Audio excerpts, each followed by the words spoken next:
From TLDR News, this is your daily briefing for Friday the 13th of January 2023.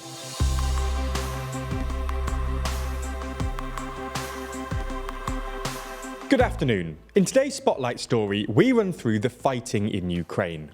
This isn't the only thing happening in the world though, so we'll run through three of today's other important stories. And in our exclusive Nebula section, we explain whether Latin America's pink tide has hit its high watermark. But first, what's been happening in Soledar? Over the last few days, fighting on the front lines in Ukraine has been concentrated around Soledar, a small town about 10 kilometers north of Bakhmut, with a pre-war population of about 10,000 people. For the last few months or so, Russian forces have been trying and failing to take Bakhmut, a larger town with a pre-war population of about 70,000, and one of the last few remaining Ukrainian holdouts in Donbass, along with Sloviansk and Kramatorsk. Casualties in Bakhmut are so high and occurring at such a high rate that the town has earned the crude nickname the meat grinder. Having apparently realised that they weren't going to take the town via a frontal assault, earlier this week the Russians redirected their attention to Soledar. If the Russians can capture Soledar, this would cut the Ukrainians in Bakhmut off from supplies coming from the north, and allow the Russians to attack Bakhmut from two directions simultaneously. Originally, the Russians made good progress. The offensive was led by the Wagner Group, a shady Russian mercenary outfit led by Yevgeny Prigozhin, which hit the headlines last year when it turned out they were hiring convicts on the premise that, if they survived in Ukraine, they wouldn't have to return to prison. On Tuesday, several Russian military bloggers claimed that Russia had captured Soledar, but footage from the town suggested that fighting was ongoing, and Prigozhin himself admitted that his Wagner Group was still facing resistance from the Ukrainians. However, over the next few days, the Russians made slow attritional progress, and geolocated videos suggested they've now reached the westernmost point of Soledar.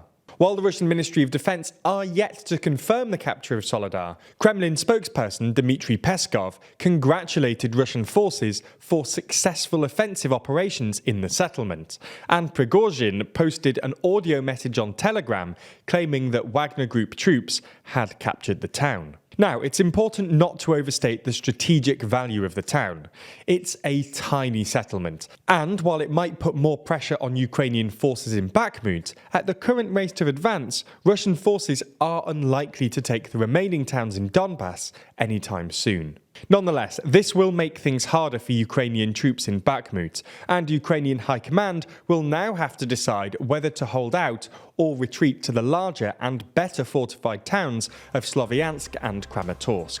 Okay, so that's the biggest story of the day, but there's a lot more going on around the world. So here's a rundown of three other stories. Moving to America, where the political scandal involving President Joe Biden's handling of classified documents rumbles on.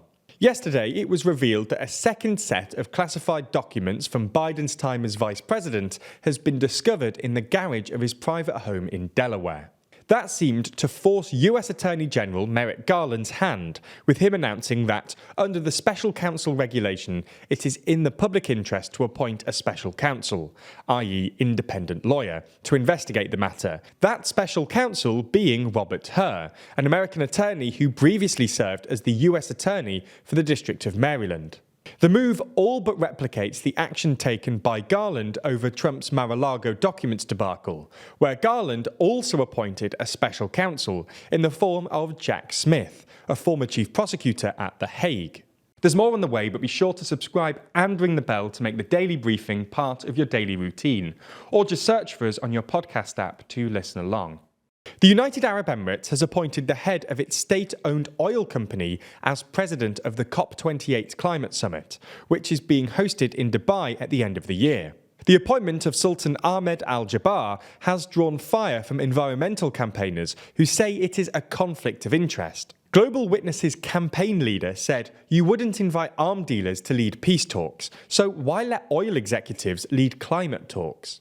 In a statement, the UAE government said Jaber, who also serves as the special envoy for climate change, has green credentials, including playing a key role in shaping the country's green energy path. He was also the founding CEO of Soledar, the country's renewable energy company. Nevertheless, ActionAid's climate justice lead said, like last year's summit in Egypt, we're increasingly seeing fossil fuel interests taking control of the process and shaping it to meet their own needs. It's been reported today that Europe's largest rare earth metal deposit has been discovered in Sweden. As things stand, no rare earth metals are mined in Europe. So if Sweden were to start mining the site, it would hugely reduce the EU's dependence on China. The term rare earth metal refers to 17 elements that are used in production of things like electronic products. Demand for these elements is increasing and is expected to have increased fivefold by 2030. In total, 98% of rare earth metals used in the EU in 2021 were imported from China. There are reportedly about 1 million tonnes of rare earth metals in this deposit. While this seems like a lot, it's actually only a fraction of the world's 120 million tonne reserve. Additionally, it's been suggested that the newly discovered metals will not reach market for between 10 and 15 years. Finally, in some uplifting news, Uganda has declared itself Ebola-free after a nearly 4-month outbreak of the disease. The declaration follows 42 days with no active cases in the country, enough time for 2 full incubation periods of the Ebola virus. Despite initially struggling to contain the virus, Uganda managed to quickly bring it under control. The WHO Director General praised the country, saying Uganda has shown that Ebola can be defeated when the whole system works together, from having an alert system in place to finding and caring for people affected and their contacts, to gaining the full participation of affected communities in the response. That's all we have time for on YouTube today, but if you want to see our discussion of Latin America's left-wing pink tide, then watch the extended ad-free edition of the Daily Briefing over on Nebula. Now might be the time to do it, as there's an offer which gets you a year of membership for less than $1 a month. That's huge because Nebula subscribers not only get everything you've already watched ad-free, but also an extended edition of the show every single day, available to watch on Nebula or stream on your podcast app of choice. They also get access to a ton of other exclusive ad-free TLDR content, as well as videos from all your favourite creators. The good news is, like I mentioned, our friends at CuriosityStream, the streaming service which offers you some of the world's best documentaries, is offering an incredible deal whereby you can get both platforms, CuriosityStream and Nebula, for less than $12 a year.